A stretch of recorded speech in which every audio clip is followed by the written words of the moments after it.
Good morning, everyone, and welcome to the full authority meeting for the Niagara Peninsula Conservation Authority, October 24th, 2025. I'll call this meeting to order at 10:02. And if I could have Member Seaborn read the land acknowledgement, please. Thank you, Chair. The Niagara Peninsula watershed is situated within the territory of the Haudenosaunee, the Adirondack, and the Anishinaabe, including the Mississaugas of the Credit, many of whom still work and live here today. The territory is covered by the Upper Canada Treaties, number 3, 4, and 381, and is within the land protected by the Dish with One Spoon Wampum Agreement. Today, the watershed is home to many First Nations, Métis, and Inuit peoples. At the NPCA, we strive to further our commitment to shared stewardship and natural resources and deep appreciation of the Indigenous culture and history that the watershed in many small ways every day. Thank you.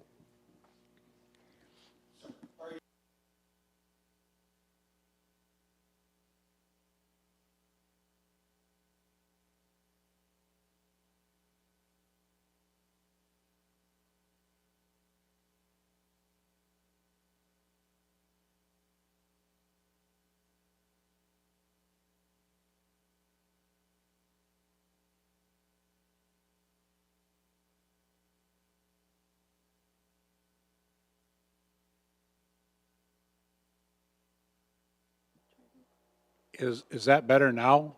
Members joining via Zoom? Can you hear me?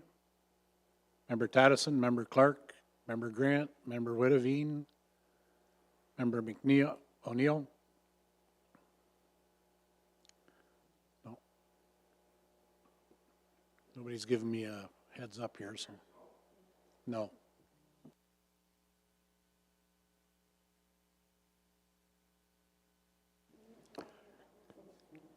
Can the members joining remotely, can you hear me now? Yes, much better, thank you. All right. Okay, getting thumbs up, thank you very much. Okay, all right. Sorry for that interruption, and thank you, Member O'Neill, for bringing that to the attention. At this time, I'll ask the clerk for roll call, please.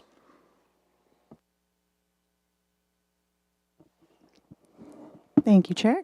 Member Clark? Member Cridland? Here. Member Grant?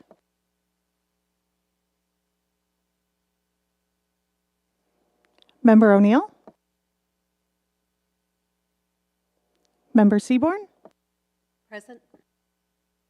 Member Tattison? Vice Chair Beatty? And Chair Metcalf? Present. Okay, we have regrets today from Member Foster and Member Whittavine. So that is... I'm here. Oh, fantastic. Thank you, Member Whittavine. Okay, thank you.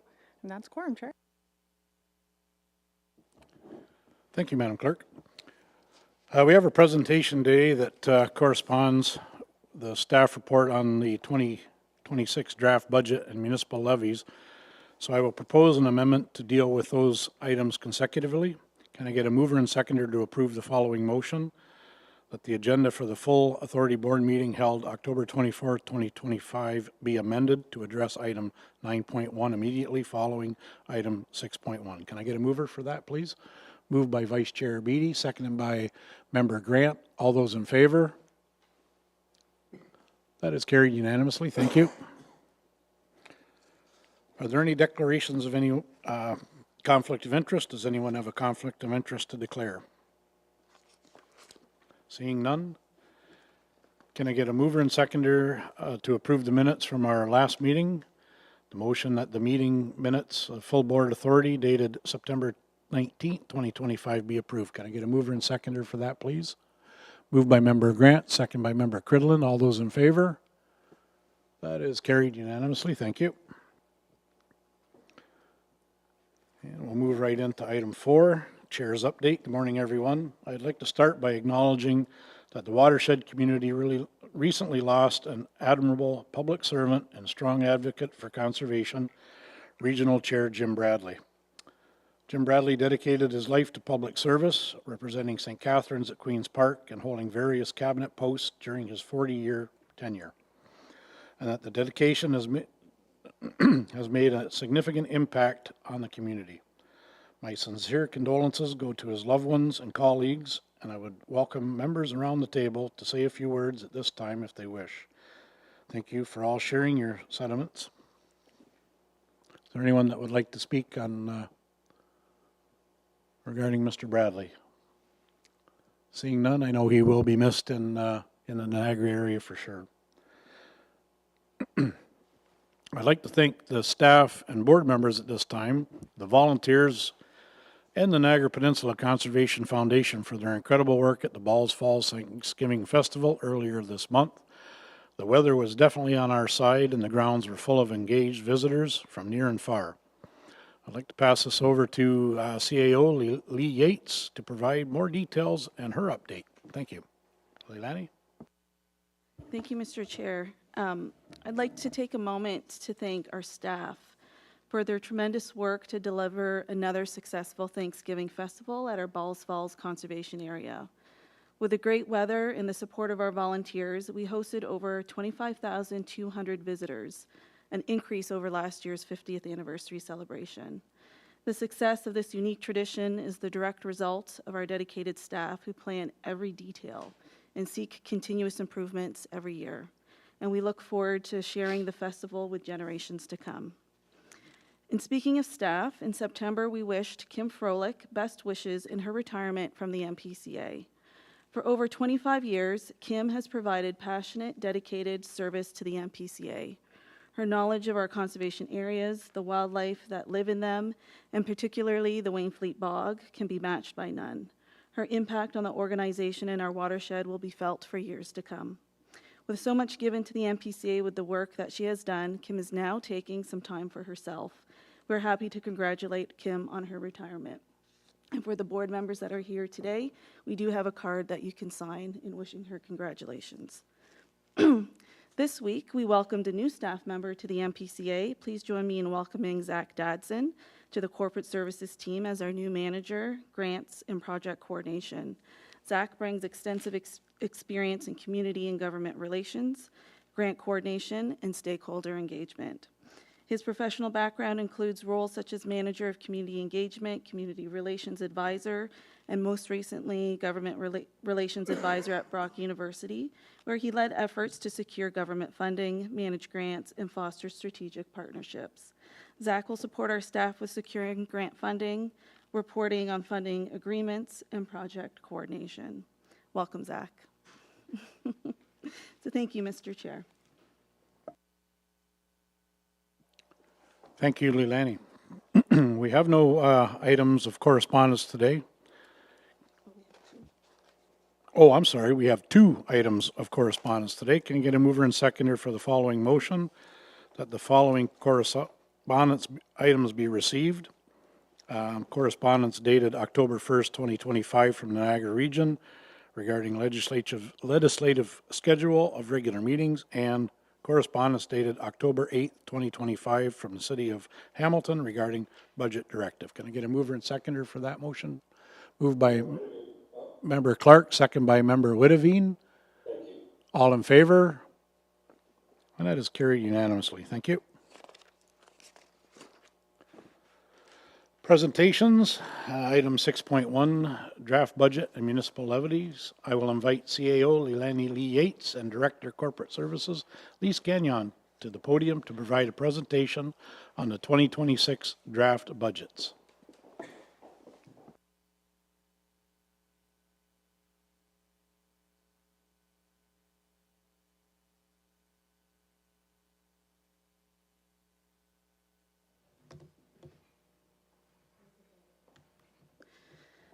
Thank you. I'll just do a test. I'll take it this way.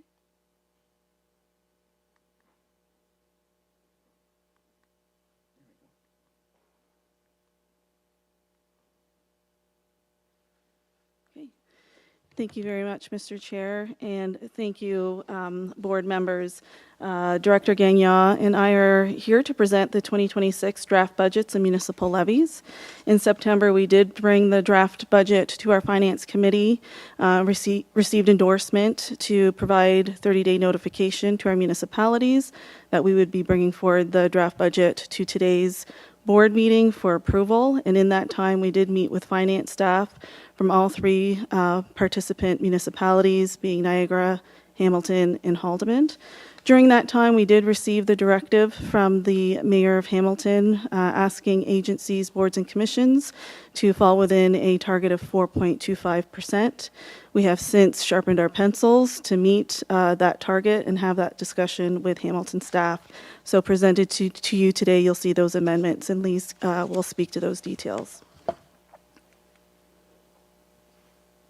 So some key highlights. Appendix 1 of your report provides details on all segments of the budget. Appendix 2 represents the 2026 operating budgets and municipal levies and programs and services format. Overall, the 2026 operating budget is largely static against 2025 with a marginal increase of 0.8% or $142,000. The 2026 operating budget is effectively a maintenance budget to address critical priorities and achieve required service levels while keeping within municipal guidelines in a year of fiscal restraint. Just a refresher for the board on the legislative framework that governs NPCA's budget process. So the NPCA Act requires classification of programs and services into 3 categories, and that was required, and we became compliant with that directive at the end of 2023. Category 1 are mandatory programs and services, and they are funded through general levy, and they're not discretionary. So these are related to our natural hazard mandate, passive park maintenance, source water protection, the provincial surface and groundwater monitoring program. So those are some examples of those Category 1 services. Category 2 programs and services are provided at a municipality's request, and that must be supported by an MOU or a service agreement with the participating municipalities. And Category 3 are other programs and services that the NPCA board deems advisable or the board has approved and are funded from a variety of sources. And any use of municipal funding requires an agreement or service agreement and subject to cost apportioning. So we determine the levy cost apportionment for participating municipalities through 3 methods. The first is the modified current value assessment using data from MPAC, and it is provided to us every year from the Ministry of Natural Resources. This is used for both operating and capital budgets when all participating municipalities benefit. So, for example, again, those Category 1 programs and services that are apportioned across all benefiting municipalities. The benefit apportionment option is used for both operating and capital, where one or some, but not all, necessary participating municipalities benefit. So for an example, the construction of a building at our Long Beach Conservation Area, that was specific to Niagara, and that was apportioned to Niagara. We also apportion through agreement. So the use of both operating and capital apportionment when one or some participating municipalities benefit. So we've seen these through the inventory of our natural assets program and also helping with other programs that we are working on that fall within that Category 3 program and service. So just as a refresher as well, we do have MOUs or service agreements in place with Niagara Region, Hamilton, and Haldimand in support of our Category 3 programs and services that are currently provided and are approved through our board. And through our Trees for All work, we have been entering into those services with our local municipalities to offer that fee-for-service option, and still working on a couple outstanding, but we're getting there. Oh, sorry, sensitive. Through our integrated watershed management approach, our foundational watershed management activities, or those category 3s, support our mandatory programs and services. So these activities specifically include watershed scale monitoring, data collection and management, as well as modeling, watershed scale studies, plans, assessments, and strategies, and watershed-wide actions including stewardship, engagement, and research in innovative green technologies, and outreach and education. For the 2026 budget for Category 3 services, it includes $286,987 in external funding. Therefore, for every dollar in Category 3 funding, we're able to leverage an additional 31 cents in external funding. Category 3 investments by our municipal and external partners result in some of the following outcomes for our communities within our jurisdiction.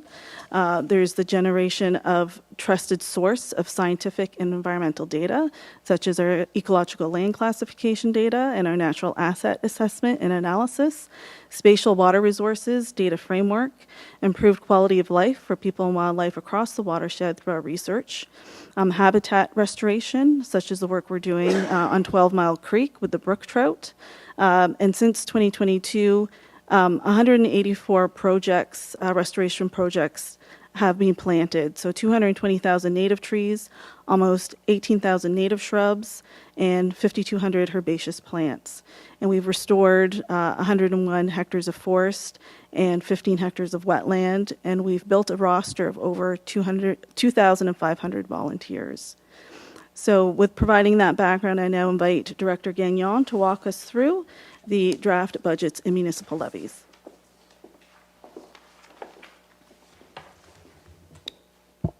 Thank you, Leilani. So into the meat of the budget now. So I guess it would help if I did that. So this slide represents the revenues for 2026, or the projected revenues for 2026. So municipal funding continues to represent the largest portion of total revenues at 52.3%. Program and authority-generated revenues are largely flat against 2025, with a marginal variance of only 1.19 of 1%. Fully funded activity continues to be a good news story is a good news story for 2025, and trends continue and some accelerate in 2026. We have secured multi-year funding agreements from 2024 to 2028 for Trees for All, 2 billion trees, and the Climate Resilient Coastal Community Program. 2-year agreements with NRCan for Seed Collection Initiative, the Remedial Action Plan for the Niagara River, hazard funding, and drinking source water protection agreements have been renewed with multi-year timeframes as well. In 2025, fully funded activity has increased from $460,000 in 2020 to almost $5 million in 2025, and 2026 is trending much of the same. Other revenues category would include fee-for-service activity, interest income, natural assets, student subsidies, landowner contributions, donations, a small provision for miscellaneous revenues, and any reserve contributions.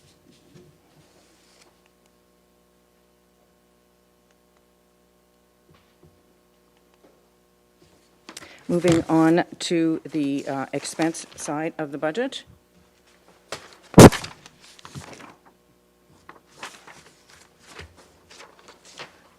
Okay. So additional detail on expenses by division and or department can be provided on request. This is a maintenance budget only, as Leilani mentioned. So the material variances between 2025 and 2026 include salaries and benefits. Those are the contract growth positions inherent in this budget are for fully funded activity and therefore offset 100% by corresponding revenues. The increase in cost is due as well to cost of living provisions within the OPSU collective agreement, as well as grid step increases, typical pressures when managing labor costs year over year. Note that collective bargaining is scheduled for 2026 as our current collective agreement expires at the end of this fiscal year.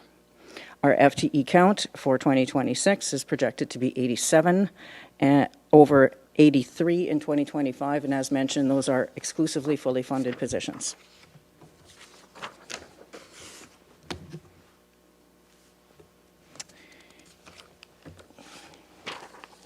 My apologies, my pages are out of order.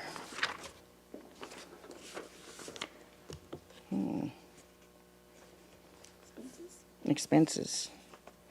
Okay, professional in terms of, okay, thank you. All right, so in terms of material variances, professional fees, contractor services, you'll see a reduction of $716,000. Materials and supplies, vehicles and equipment also are carrying a significant reduction in expenditure expectations for 2026. The year-over-year variance is due almost exclusively to fully funded activity in both of those line items.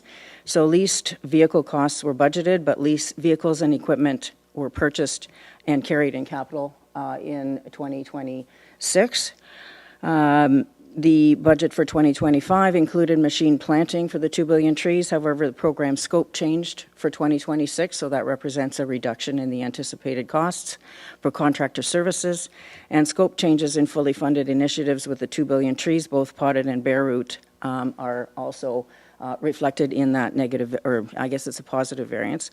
To secure lower price and maximize grant funding, the federal government allowed us to prepay 2 years' worth of trees for 2 billion trees program in 2025. So consequently, there are no anticipated expenditure for plant material in 2026, driving that positive variance as well.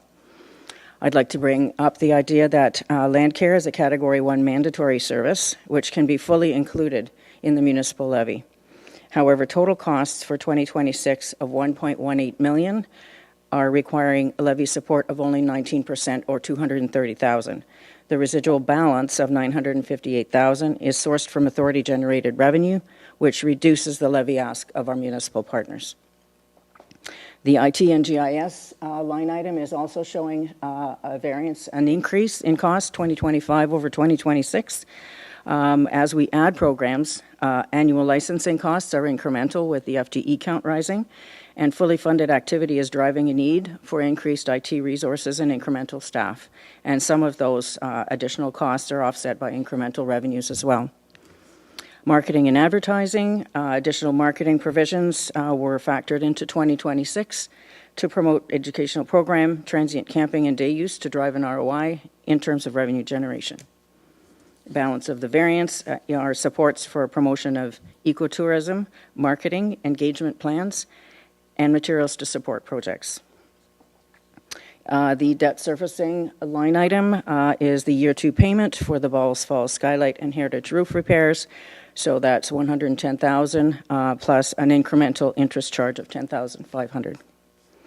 Miscellaneous in terms of the what's carried in that particular line item, that includes memberships, awards and events, debit and credit card fees, support services for fully funded activity, for example, communications, and the variance is in line with fluctuations in the fully funded project scope.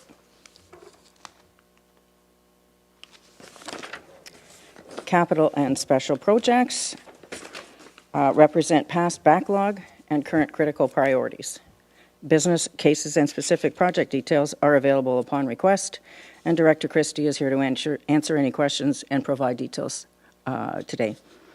Special projects consist of those initiatives that do not meet the definition and criteria for capitalization as an asset, however, are necessary disbursements from an operational perspective. As an example, I would say hazard tree removal is not creating an asset evidently, but it is required.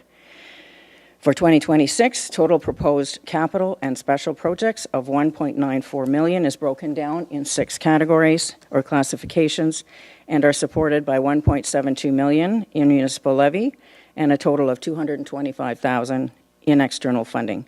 $50,000 of that in authority-generated revenues and $175,000 in federal and provincial funding. The year-over-year variance, which is largely almost $1 million, is the result of 2 material projects in 2025 that were funded outside the municipal levy and will not be repeated in 2026.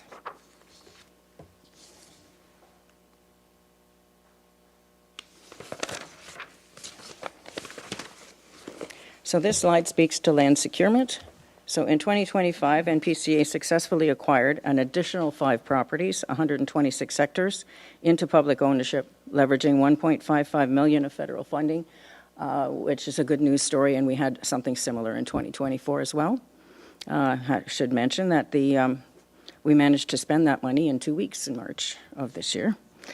Since 2019, NPCA has successfully acquired 13 parcels, adding approximately 226 hectares to our public land holdings, 73 hectares in Niagara Region, 45 in the City of Hamilton, and 108 in Haldimand County.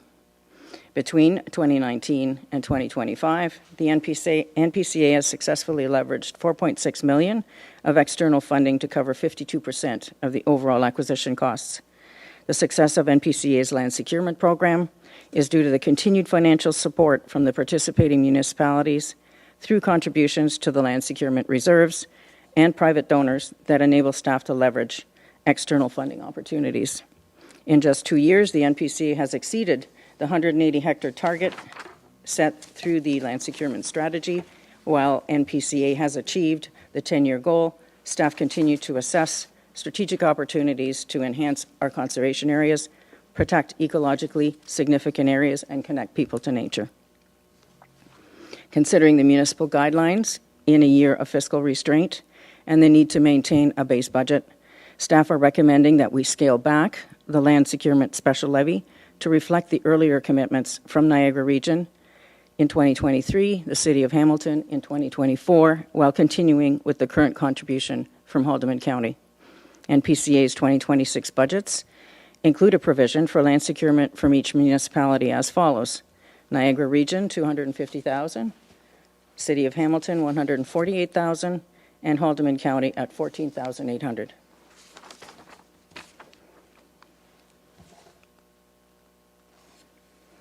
For 2026, we continue to see successes in leveraged funding. Based on our draft budget for 2026, for every municipal dollar, other sources of funding contribute $1.91. Other sources of funding include federal, provincial, and associated leveraged funding of $2.01 million and authority-generated revenues of $5.725 million.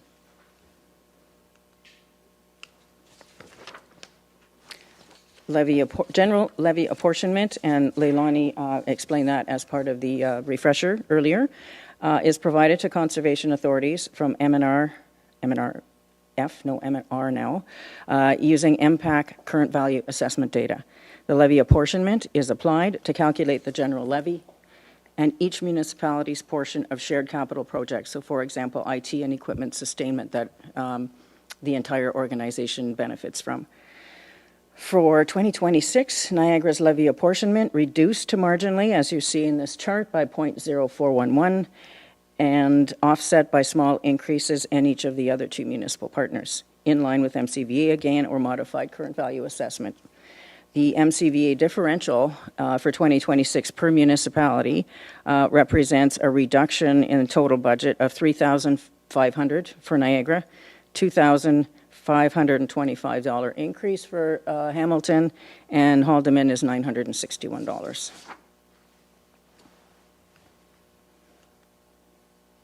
This is at the core of this presentation for our municipal partners. So the Niagara region at the top there, you'll see the difference in, actually I'll call attention to the increase on the far right column under variance. So for Niagara region, when you consolidate the general levy, special levy for capital, and special levy for land securement, we're looking at 3.42% increase from 2025 to 2026, and our mandate or our guideline was to meet 3.5%, so we're well within that. The City of Hamilton, we're looking at an increase of 4.25%, which is exactly what we were mandated to bring in terms of a 2026 budget for levy. And Haldimand County, their guideline was 3.5% as well, and 3.41%, so we're well within that as well. Note that the incremental debt service costs have been added to the Niagara General Levy in the amount of $10,480. And the following slide will give us the consolidated overall levy. So this is both general and special levy. And you will see that we're coming in with a consolidated increase year over year of 3.59%.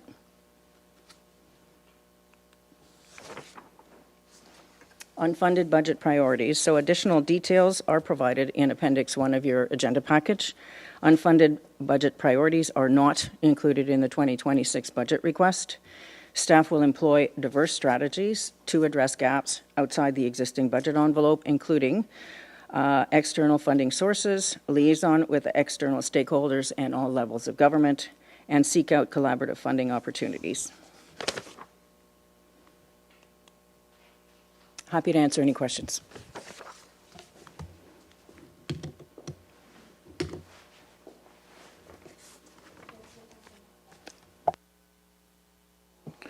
Well, thank you, Leilani, and thank you, Lise. Are there any questions at this time for staff, for the pair of them?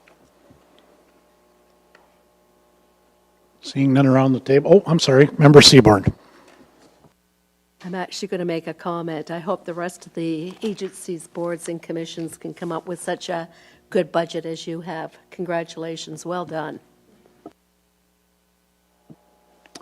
Absolutely, my sentiments exactly. Are there any other comments? Great, seeing none. Thank you, ladies. Can I get a mover and seconder to receive the presentation? Moved by Vice Chair Beatty, second by Member Grant. And the motion that the 2026 draft budgets and municipal levies be received. All in favor? And that's carried unanimously. So we have report number FA 4725 regarding the 2026 draft budgets and municipal levies. Now we will move into the related report. Are there any further questions for staff regarding report FA 47-2025? Seeing none around the table, thank you. Can I get a mover and seconder to put the recommended motion on the floor? Moved by Vice Chair Beatty, seconded by Member Seaborn. And the motion is that the report FA 47-2025 2026 draft budgets and municipal levies be received, and that the 2026 draft budgets and municipal levies be approved by weighted vote for discussion with municipal staff in accordance with board-approved budget assumptions, and that the list of 2026 unfunded pressures be provided to partner municipalities for any further opportunities outside the 2026 budget through collaborative projects or external funding, and further that the NPCA staff report the results of the discussions with municipal staff, pardon me, to the 2026 second quarter Finance Committee and Board of Directors meeting. So I'll turn it over to the clerk now for a weighted vote.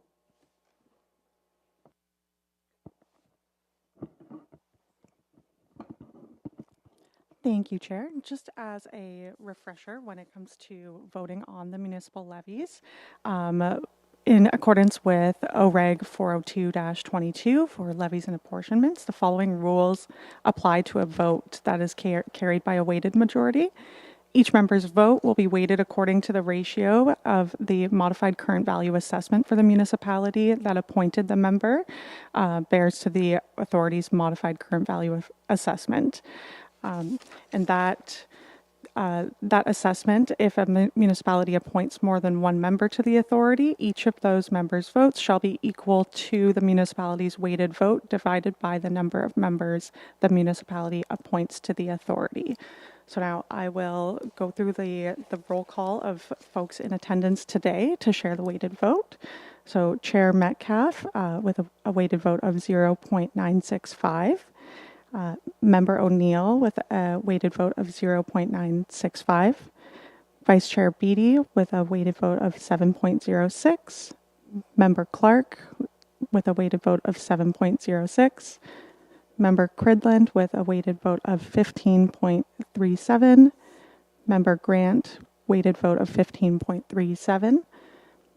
Member Seaborn, weighted vote of 15.37. Member Tattison, weighted vote of 7.06, and Member Witteveen, weighted vote of 15.37.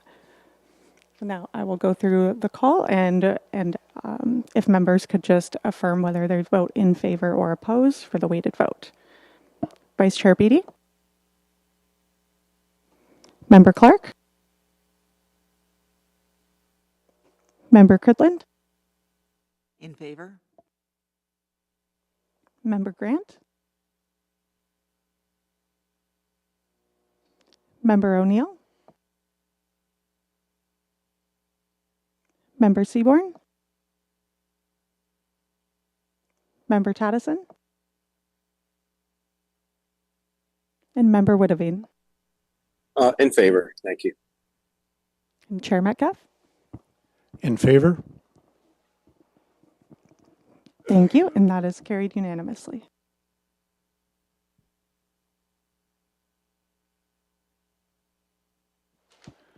Thank you for that, Madam Clerk. And moving on to item 7. And at this time, at 7.1, I'll call for the Board of Directors of the applications. I'd like to invite Sharon Pfeiffer, of the NPCA CF, Investors and Donor Relations Officer, to the podium to provide a delegation.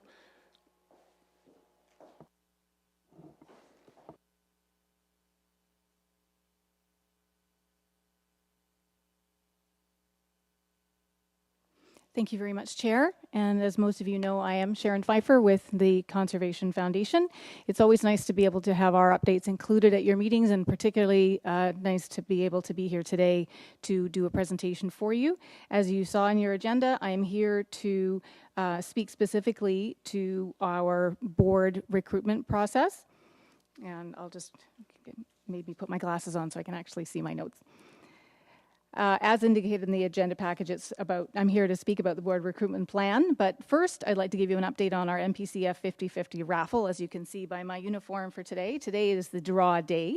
The raffle is done in accordance with the Balls Falls Festival, and we did see some growth this year. Many of people in the room have purchased tickets. Thank you so much for your support. The draw will be at noon. Ticket sales closed last night at midnight. The prize this year is $1,932.50. There were over 6,000 tickets sold. The prize last year was $1,020. So while we are a long way off the jackpots that you might win at a Blue Jays game, for example, a 90% increase in the prize is solid growth. If you add to that the community engagement and the interaction that the raffle generates and the enhanced interest from ticket holders, then the 50/50 is indeed a worthwhile endeavor. Now, back to my main purpose in being here today. As you know, the NPCF Board of Directors is a dedicated group of volunteers who are responsible for guidance and oversight of foundation bylaws, policies, and finances, as well as being champions of the vital environmental work of NPCA. The NPCF board is active within the community, seeking out partnerships and funders in support of the NPCA 10-year strategic plan. Our board has room for up to 4 more members. We hope to bring on inspired individuals with diverse experience and expertise, including fundraising, stewardship and conservation, nonprofit governance, legal practice, estate planning or financial management, strategic planning, strong community connections, and communication skills. We want our board as much as possible to be a reflection of the watershed. Priority will be given to candidates in currently unrepresented municipalities and demographics. If you know of any professional, task-oriented individual who cares about our environment and is motivated to help protect it, we'd love to hear from them. We know you are extremely well connected in your communities and would potentially have individuals that would be well suited to our board, and we would very much be happy to have your recommendations. The call for candidates will launch on Monday on Charity Village. It'll be posted on our social media channels as well as on our website. We will be accepting nominations and applications until the end of November with a view to installing our new members in the new year. Please consider who you know that might be a good fit for the NPCF board. In your professional or personal circles, there may be individuals who you believe could help elevate the work of the foundation and in turn, the Conservation Authority. A copy of the call letter was included with your agenda package, I believe. I'll be happy to forward it to anyone you think we would be worthwhile sharing it with. Your input and your support will help us grow in our capacity to support the NPCA. Lastly, with the Balls Falls Festival behind us, Balls Falls Thanksgiving Festival, of course, I invite you to look ahead to the next signature event at the Center for Conservation and save the date for the Winter Solstice Concert, which will be held Thursday, December 18. Tickets will be going on sale mid-November. Thank you very much for your time. I'm happy to answer any questions if anyone has any. Thank you, Sharon. Are there any questions around the table for Sharon this morning? Seeing none, great. Thank you for being here, Sharon. Always a pleasure. Can I get a mover and seconder to receive the following delegation? Moved by Member Tattison, seconded by Member Seaborn.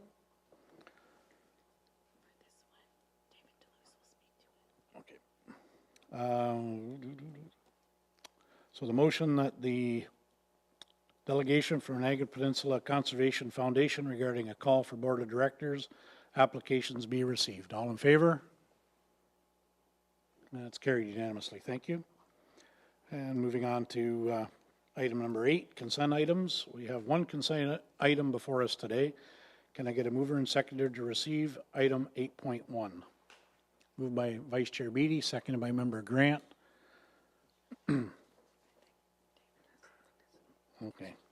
And could I call on David DeLuce now to speak on this report? David, thank you.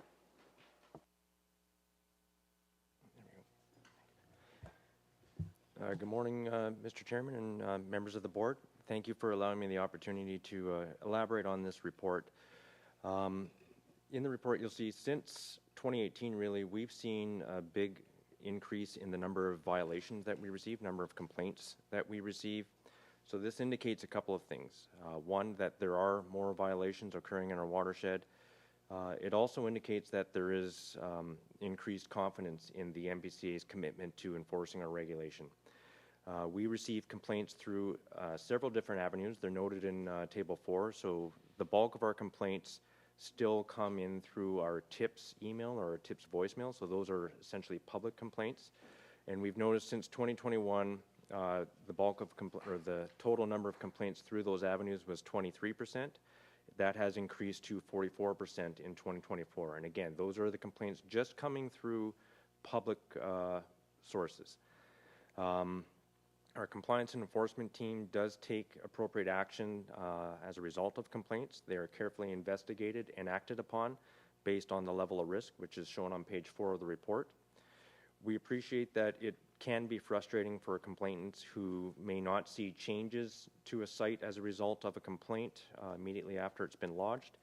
The NPCA does not have the legal tools to be able to compel a landowner to comply right away. The only real tool that we have to force someone to comply with our regulation is through court.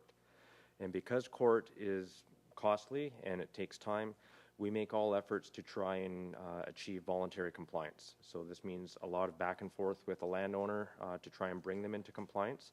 But throughout this, we have to be mindful that any complaint received and any violation we're investigating has the potential to wind up in court. It could also be further complicated if there are other agencies that have overlapping jurisdiction or interests. So, for example, municipal bylaw enforcement officers, the Niagara Escarpment Commission, they may have overlapping jurisdiction, and we may have to coordinate with those officers to help us move forward with our goal of trying to achieve compliance. When a landowner isn't cooperative, as I mentioned, our only recourse essentially is court. So keeping that in mind, we have to ensure that the integrity of our investigation is protected. We have to strictly follow our compliance procedures. And because of this, we are unable to provide the public or complainants specifically with regular updates to their complaint, where it stands, what's going on with the property. This can result in a perception of bias when we get in front of the courts, and things like that, other technicalities, not following our process, not doing proper due diligence, those can result in our case being dismissed. And those are very real occurrences in court. Lawyers do constantly attack our procedures when they are in court, trying to defend their client's interests. And to this end as well, we also have to maintain the a landowner's charter rights. Again, these are all things that get brought up in court, and we get challenged on that, whether we've maintained someone's rights. And again, we have to tread very carefully when we are investigating a complaint and following up on it. All of which, as I mentioned, takes time. And in some cases, unfortunately, it can take years to get a resolution and an actual restoration of a site if there's been a violation. Just also to note, our tips email does have an automated response built into it, so that somebody, when they do send in a complaint to us via that avenue, it does acknowledge that the complaint's been received. We did find out recently that for whatever reason that was not functioning properly recently, so we are taking steps to make sure that that doesn't happen again. We're also taking steps to incorporate our other streams into that, so that there is some form of an automated acknowledgement of receipt of the complaint. Other things that we have been doing since 2021 heavily is making improvements with our staff training. We've established a number of procedures, specifically a compliance procedure manual that was in 2022. We have a number of standard operating procedures in addition to that that we use within our compliance and enforcement team. We've made significant changes, particularly in 2021, to the front-facing information for complaint intake on our website. So it elaborates on what the Conservation Authority regulates, what types of complaints we are able to act on. It also stresses that we will not contact a complainant back unless we need additional details about the complaint. We are in the process of setting up our compliance enforcement module in our CityView software system, so that'll help in the future better organize and track our compliance files. We actively participate on external committees with partner agencies, so we have regular meetings with our municipal law enforcement or bylaw enforcement counterparts, provincial counterparts, and also we participate actively.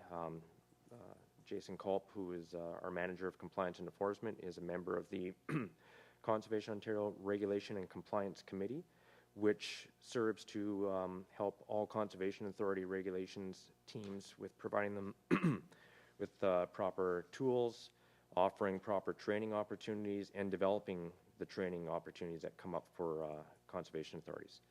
We will continue to be working to improve our compliance process. We do have some updates scheduled for our procedural manual, and we'll also continue to make sure that we are providing the public with an appropriate response to complainants that, and to help instill confidence that complaints coming in from the public are seriously looked at and addressed. That's great. Thanks, David. I can certainly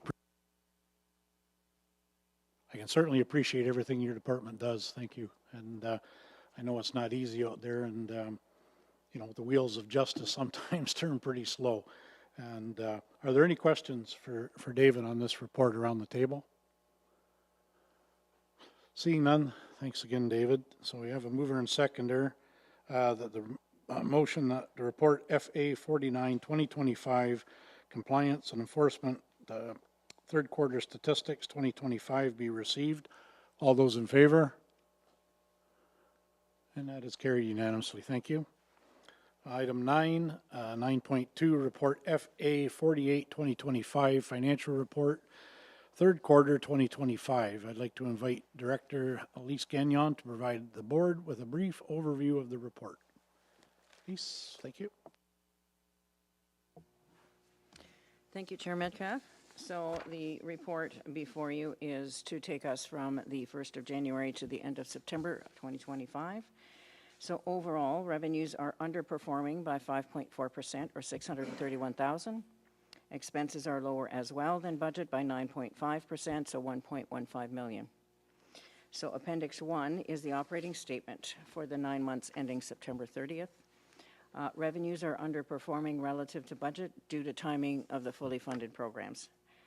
In other cases, actual performance deviates from budgets due to scope changes. I mentioned that earlier in the budget presentation insofar as machine planting budgets, for example, where hand planting scope was responsible for some of those variances.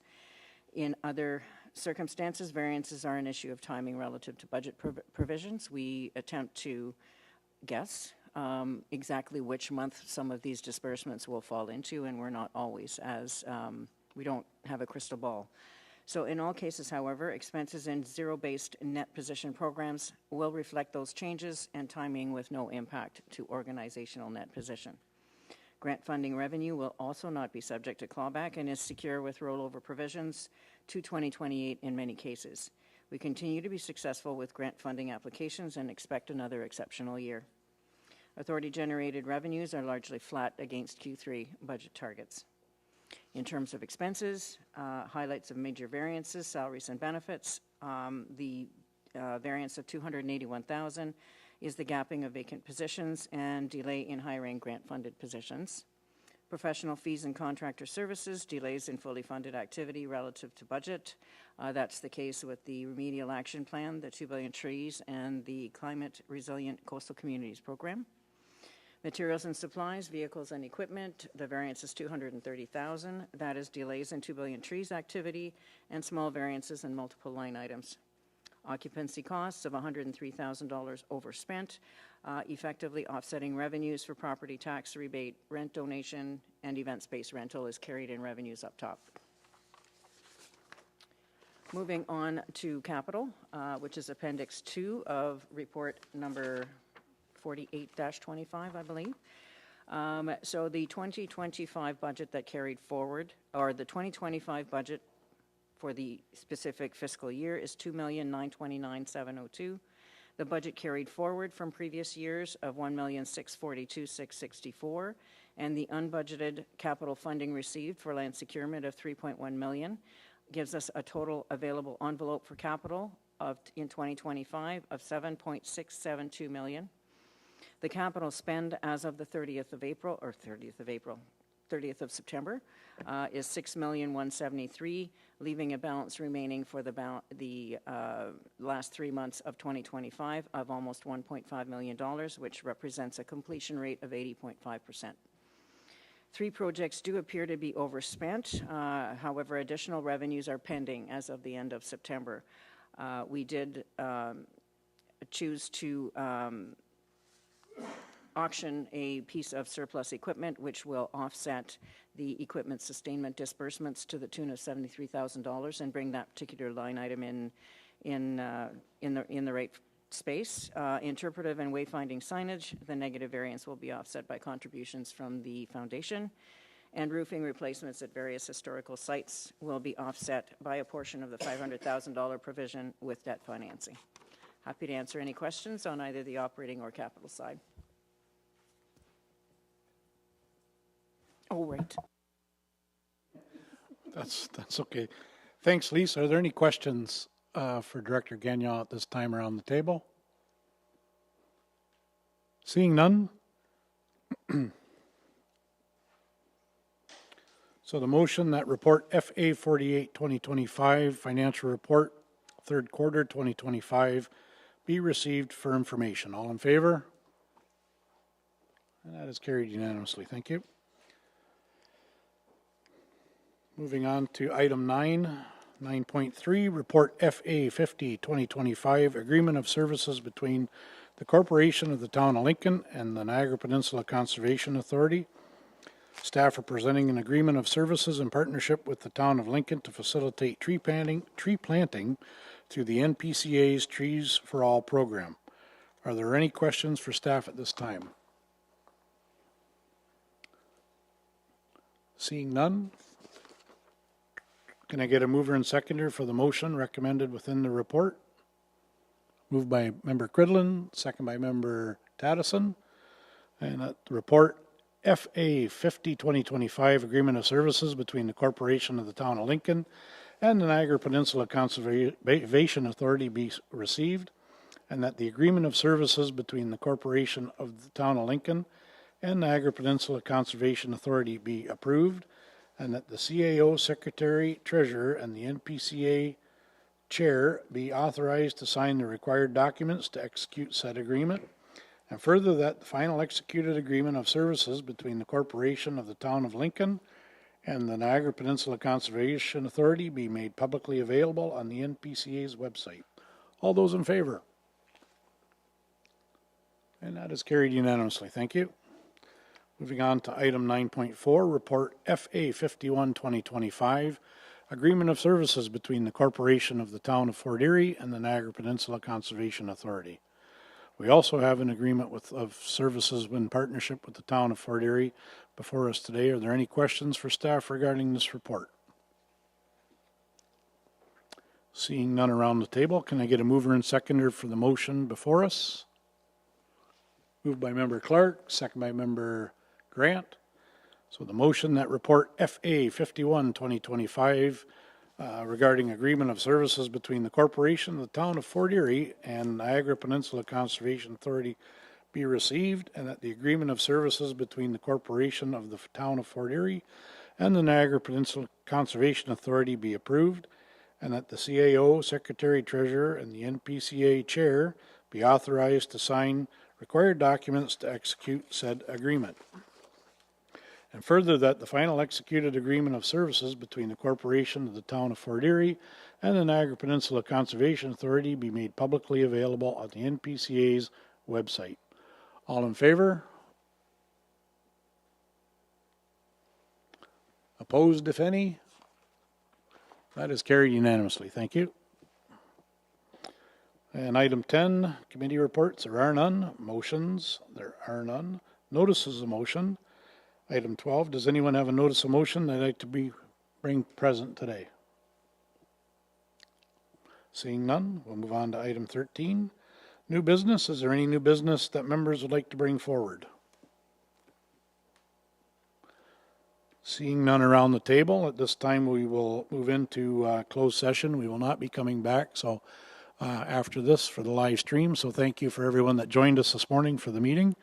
And we'll see you again next month. Thank you. Oh, I'll need a motion to move into closed session. Moved by Vice Chair Beatty, second by Member Taddison. All in favor? Carried unanimously. Thank you.